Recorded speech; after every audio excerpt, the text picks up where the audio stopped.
All right, before we jump in and get started today, I wanted to take a quick second to talk about some of the goals and the things that I would like to accomplish in this professional development today. I always think it's a good idea to start with the end in mind, to have your goals in the forefront of your mind when you get started, so that way you have a better understanding of what you're working toward and then what you need to focus on during this professional development today. The first two goals that we're going to be talking about are both goals that can be found in our district-wide technology plan. The first one of those goals is to increase the use of technology by students as a tool for learning and skill building, and then specifically expand the use of digital resources for immediate feedback. One of the tools that I'm going to show you today is called PlayPosit, and I believe through using that tool, we are going to be able to address that goal. The second goal that is in our district technology plan is to use technology resources effectively to support student learning. Specifically, teachers will use available resources such as BrainPop and PBS Learning, and teachers will use technology more in the classroom. I believe that the other tool that I'm going to be showing you today, which is called Screencast-O-Matic, will help us to address that goal. The next couple of goals I want to talk about are all personal goals for you during this professional development. The first one is I can understand the basic functions of both Screencast-O-Matic and PlayPosit. So we want to make sure that during our time together today, by the end, you have a better understanding of both programs and you know the basic functions to use each. We have two more. The second goal is I will create one PlayPosit presentation and use it during instruction through Google Classroom within 2 weeks of the professional development. And finally, I will create one reteaching / remediation lesson using Screencast-O-Matic by the end of my next unit. This will also be made available to my students using Google Classroom.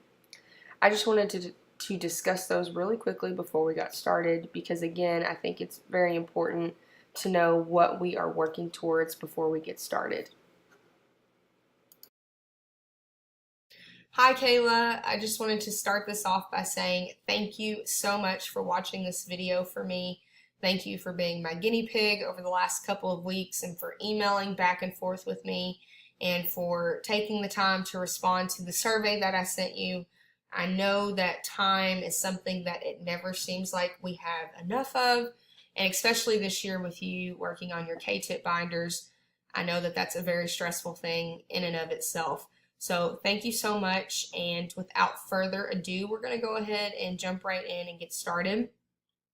Since we have decided to do this via video instead of face-to-face, I am going to ask you to pause the video at a couple of points and to do some things for me.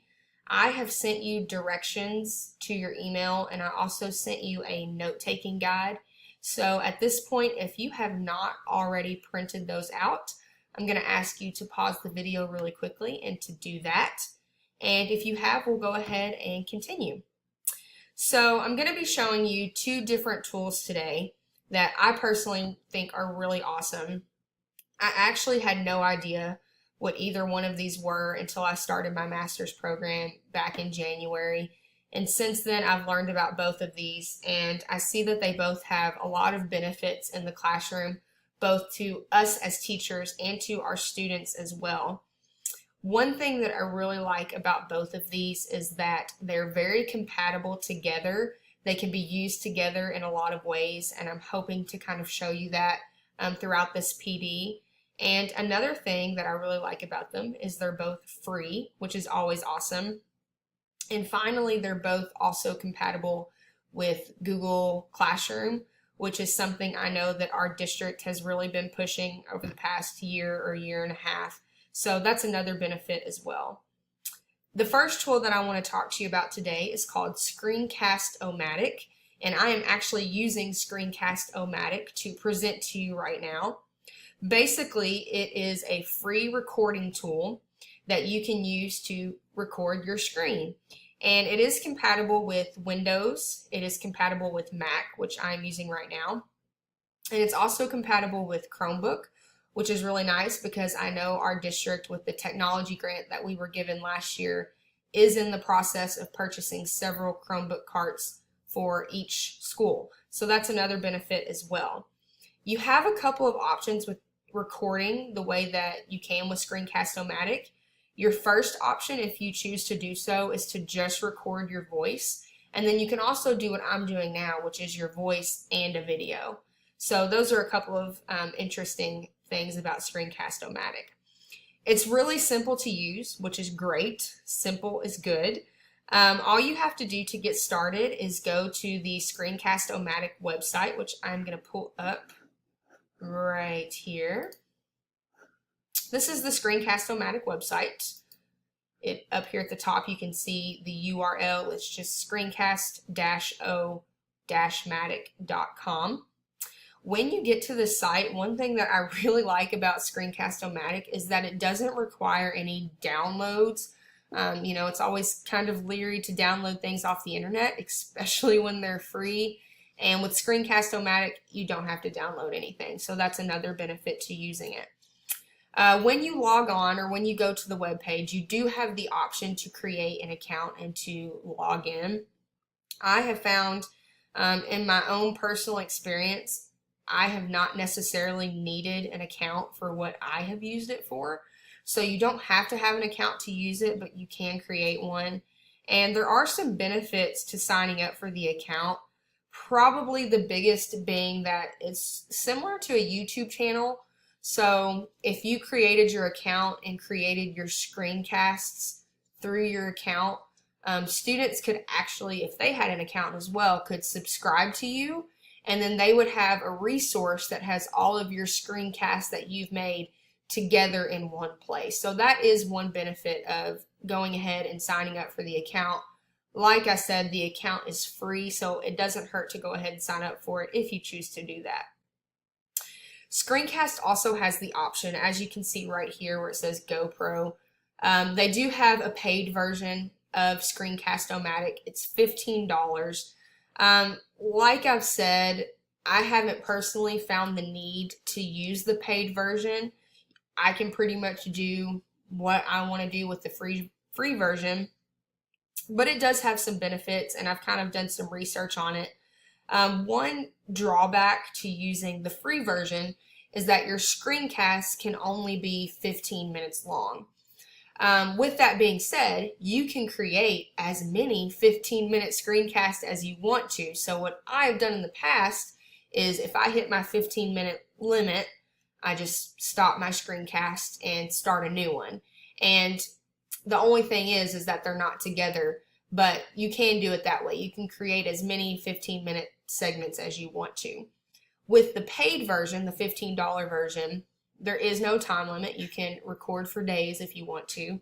It also has some cool benefits, like you can zoom in and draw things on your screen, which could be nice, especially if you were using it as a teaching tool. You can take it when you're finished and directly upload it to your Google Drive if you have the paid version, which is another benefit, especially with the way education is moving towards the Google Apps for Education. That would be a very quick, easy way to get it out to your students. Like I said, those are nice benefits. I don't think that they're totally necessary. You can use it and have good benefits from it just from using the free version. Before we move on, I did want to tell you really quickly how to start a screencast. It's really simple. All you have to do is go to the Screencast-O-Matic website and click on the blue Start Recording button. That is then going to take you to this page. And when you get here, all you have to do is click on the green Launch Recorder button. And it might take a second to pull up on your computer, but when it does, it's going to give you some options that look like this. And underneath this, there's going to be a red record button. And when you click on that record button, it's going to give you a nice countdown on your computer. And when it's ready, you can begin.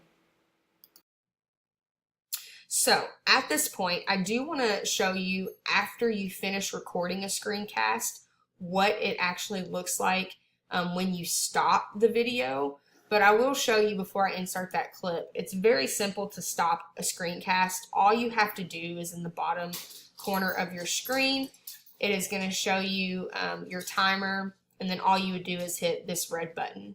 And I will insert a clip right here that shows you what that process looks like.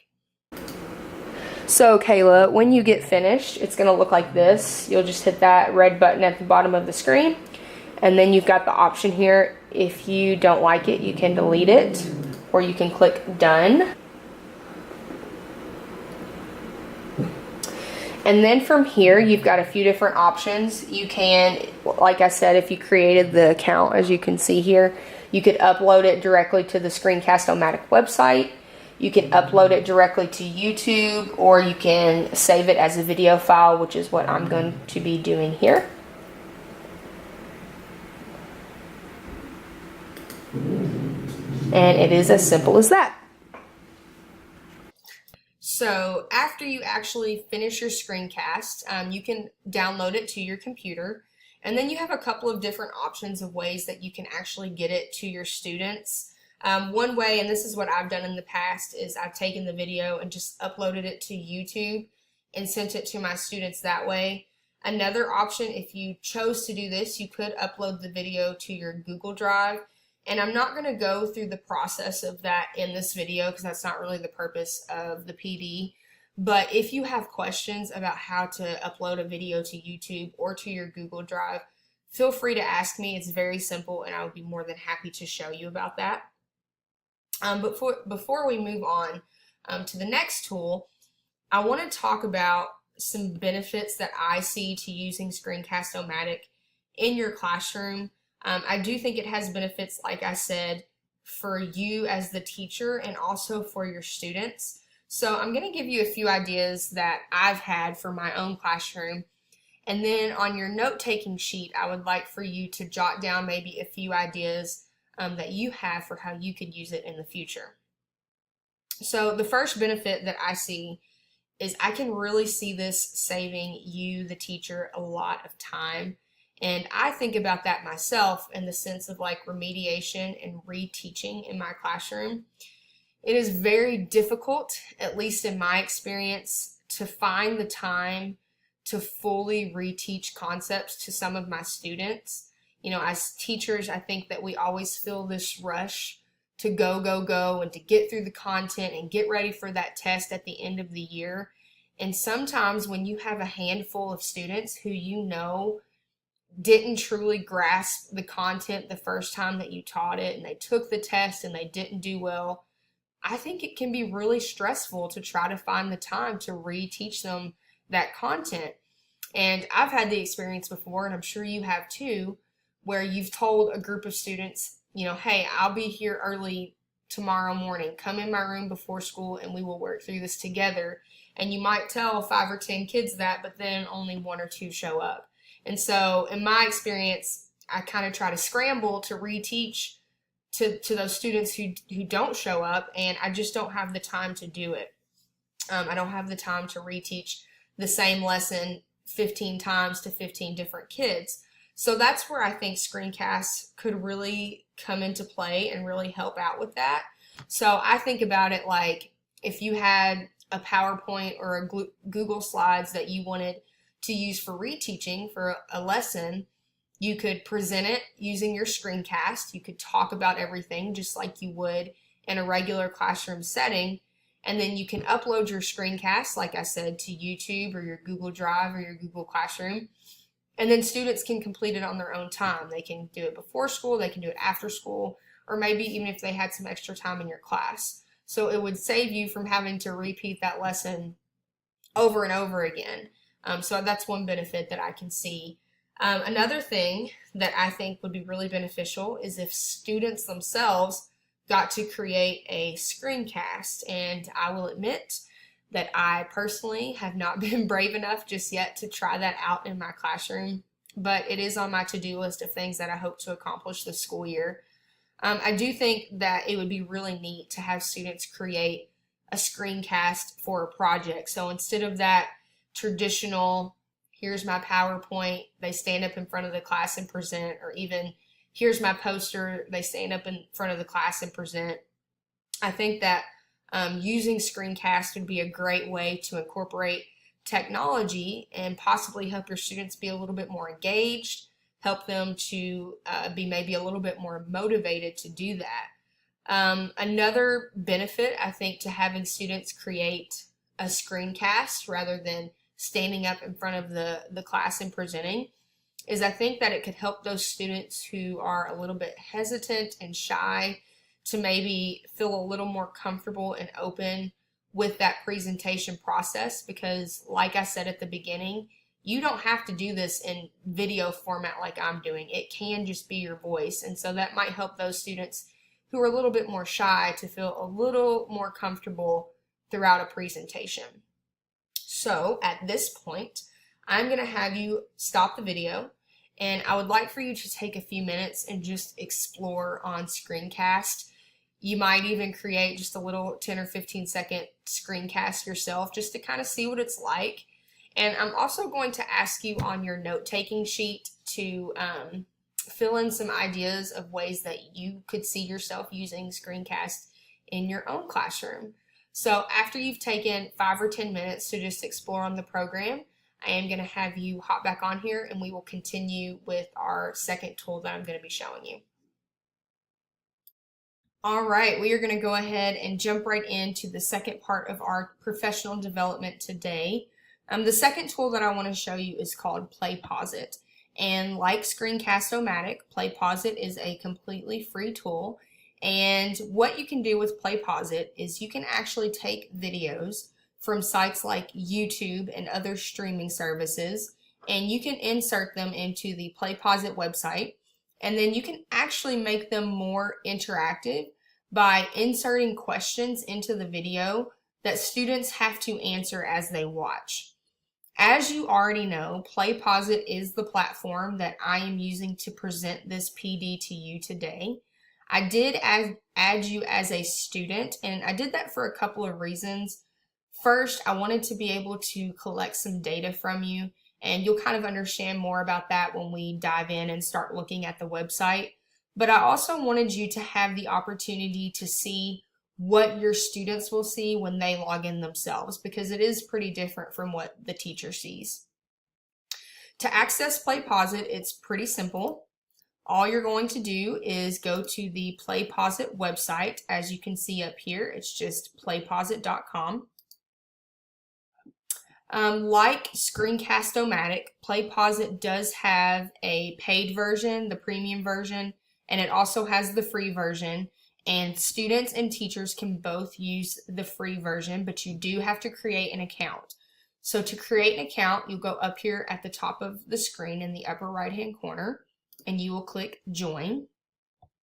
And when you do that, you're either going to select I am an instructor or I am a student. And then it's got just some basic information for you to fill in, like your name, email address, what your students call you, and a password. For students, it's just slightly different. They take out what do your students call you. It's just their name, their email address, and their password. So it's very simple to create an account.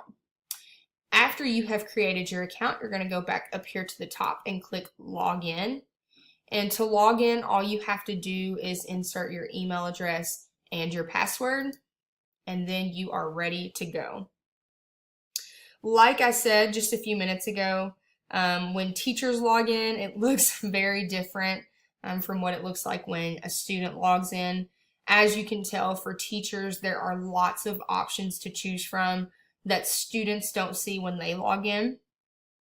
I actually just learned about PlayPosit this summer through one of my master's classes, and I haven't had a chance to use it yet this school year, so like you, I am still learning. And everything that I'm going to show you today are things that I've actually taught myself just through experimentation and exploring the website. But before we move on, I did want to point out one really nice feature, and it's right here down in the lower left-hand corner of the screen. It is tutorials that you can look at and it does have a lot of really great information. So for example, I'll just show you what it looks like. When you click on the tutorials, this is what you're going to see. Over here you have lots of popular topics that people tend to have trouble with, like assigning the bulb, getting your students uploaded, things like that. And when you click on one of these, it's going to give you written directions, but it's also going to have a little video that can help you out as well. So this is a really great tool to use if you get in and you start exploring and you're not sure how to do something. This is the place that I would encourage you to check out. So, like I said before, PlayPosit has lots of really awesome features, and lots of them I'm still trying to figure out myself. But the first thing I wanted to talk about was how to create a class and how to add students to your classes. To create a class, this is actually a pretty simple process. Down here in the lower right-hand corner of the screen, you've got this Classrooms section. To add a class, you are just going to click on the plus sign in the upper right-hand corner. And then you will give your class a name. And then you are going to choose or select the subject area. So for you and I, that would be English. And then you're going to click Add Class. So that is a very simple process. Adding students is a little bit more involved, so I'm going to walk you through that process.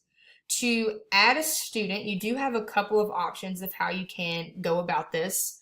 But up at the top of the screen, you have this green Add Students button. So you will click that button, and then this is what you're going to see. The first option, or the first thing that you can do to add students, is you can actually manually add them in yourself. Down here at the bottom, you just put their first name, their last name, email or username, their password, and then from here you can assign them directly to the class that you want them to be in. You can also upload a roster if you want to do that. With my 6th graders, I think that would probably be the best option for them. However, since you work in a high school and that process would be very time consuming to add in the number of students that you have, you do have the option to allow students to create their own account. And with high schoolers, you could probably trust them to do that. And when they create their account, they can actually type in your classroom code. My classroom code, you can see it right here. So when they create their account, they type in your code, and then they can actually select the class that they are a part of. So that's another option, and it might be a little less time consuming and stressful for you to have students create their own accounts. Anytime that you move away from the home screen like we are now, and you want to go back to where all of the tools are, you're going to go up here to the upper right hand corner and click dash, and that's going to take you right back where you need to be. The next thing I want to talk about today, and this is what I plan to spend a majority of our time on, is actually how to create an assignment in PlayPosit. PlayPosit calls these assignments bulbs, and as you can see, I already have a few that I've kind of been playing around with and creating myself. But I did want to show you the entire process from start to finish, because that is the whole purpose of this PD and of using PlayPosit to begin with. All you need to do to get started is go to YouTube or another streaming site, and you are going to select a video. This is a video I have pulled up. I pulled something that I know that I'm going to be teaching this year, which is theme. So this is a theme video that I found. And from the website, all you need is the URL. So I'm going up to the top and I'm copying the URL straight from YouTube. Then I will return back to PlayPosit, and when I'm ready to actually create my lesson, I'm going to go up here at the top, right here in blue where it says Design Video Bulb. If you click that, this is what you're going to see. And the first thing you are going to want to do is to insert the URL that you just copied from YouTube or whatever site that you choose.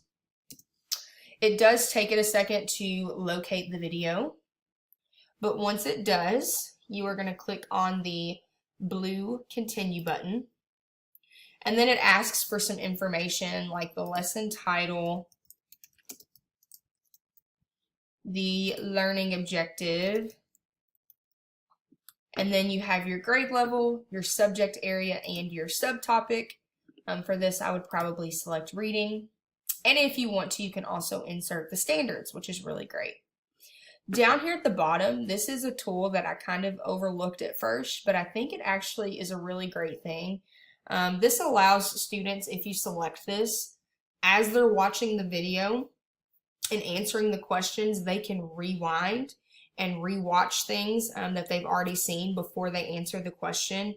And like I said at first, I kind of just overlooked that, but I'm starting to realize that that is an excellent tool, especially when you're considering UDL and our diverse learners and maybe some of the modifications that they might need. So now anytime that I get on PlayPosit, I always make sure that I turn that on so that my students who need to go back and who need to rewatch can have that option. After you have done that, you're going to click down here in the lower right hand corner and select Begin Building. Once you have done that, this is the screen that you're going to see. Again, you've got lots of options. One thing that I really like is down here at the bottom, the crop video tool. If you were to have a video that was kind of long and maybe you only wanted students to watch a certain segment of that video, you can actually directly from PlayPosit increase or decrease the time for what you want them to see. You can cut to certain points. That way they don't have to watch the entire video unless you want them to. And another really awesome thing is when you transfer the videos from YouTube to PlayPosit, they do not show any ads, which is really great because sometimes you just never know what's going to pop up on those YouTube ads. The next thing I want to show you is probably my favorite part, and that is how to add a question. It's very simple. Down here at the bottom, you are going to click on the Add Question button. I'm sorry, you actually have to select where you want the question to be first. So you've got this little white slider here, so you would move that to where you want your question to be. And then you would click on Add Question. And from here, you have a few more options. With the paid version, you can ask any of the questions that you see here, but with the free version, it's a little more limited. With that free version, you can ask multiple choice, free response, or reflective pause questions. So all you would do is click on the type of question that you would like to ask. So let's say, for example, I want to start with a multiple choice question. And then you just simply type in the question. Down here at the bottom, this is where you're going to put your answer choices.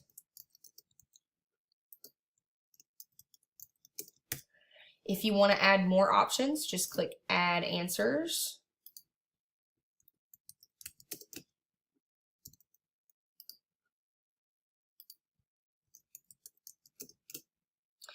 And then you will select the correct answer. Once you're happy with your question and your answers, you are going to click Save. It's about life. His stories are called fake. If you want to add another question, you just repeat the process again. Move the slider where you would like the question to appear. Click Add Question. This time we'll do a free response. And then click Save. Might happen if Aesop traveled through.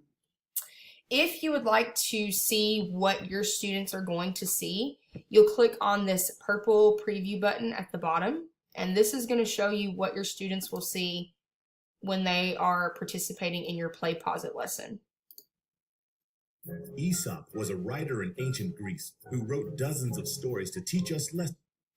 So one thing that we talked about earlier were some of the district-wide technology plan goals that our district has, and one of those goals was to use technology to give immediate feedback to students, and PlayPosit is just about as perfect as it gets to reach that goal, because when students answer multiple choice questions, when they click on their answer and submit, it tells them immediately if it was correct or incorrect. So that matches up with that goal perfectly. It's about life. His stories are called fables. and the lessons are called morals. Well, the extended free response questions are a little bit different because you actually have to go in as the teacher and grade those yourself, but students can directly type in here and submit their answer. When you are completely satisfied with the questions that you've inserted, you are going to go down to the bottom and click Finish Build. And then from here, you can actually directly assign it to the class of your choice. You can also select the due date, so the date that you want students to have that completed by. And then click Save. From here, you're going to go back to Manage Bulbs, and that's going to take you back to your home screen.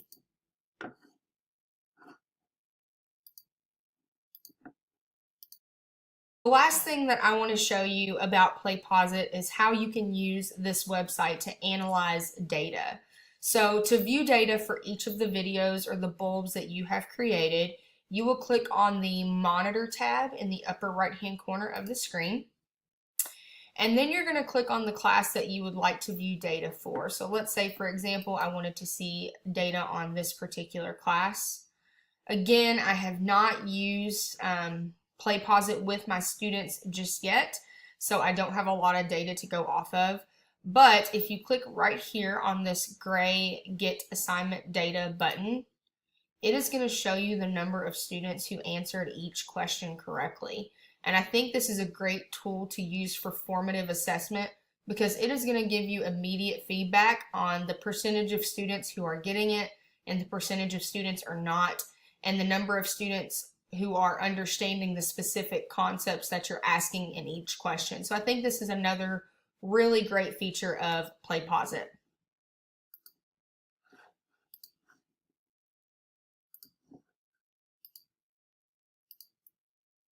So I do want to go ahead and close some things up here, but before I do, I hope that you can see some really clear connections between how you could use PlayPosit and Screencast-O-Matic together. My thinking with this is that you could actually record a screencast like we talked about, teaching some kind of concept to your students. You could then take that screencast and upload it to your YouTube page, and then take the URL that you get from that video, insert it into PlayPosit, and ask students questions while they watch your screencast. And I think this would be an awesome teaching tool that would be a great way to get that technology involvement and maybe even increase student engagement and motivation. I also wanted to mention that you could assign PlayPosit bulbs directly to your students in Google Classroom, because after you finish creating a bulb, it does give you a URL link that you could then take and post into your Google Classroom for students to complete on there.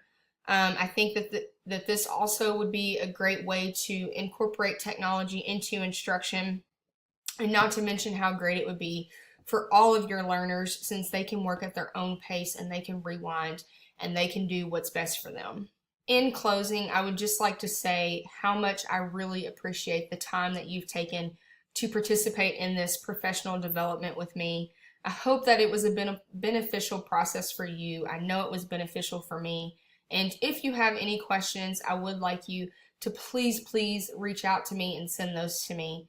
And before you move on, before you end this, I would like you to take just a few minutes and explore and PlayPosit, create an account, maybe search some YouTube videos and see how you might be able to use these tools in your classroom. Thanks again. I look forward to hearing from you soon.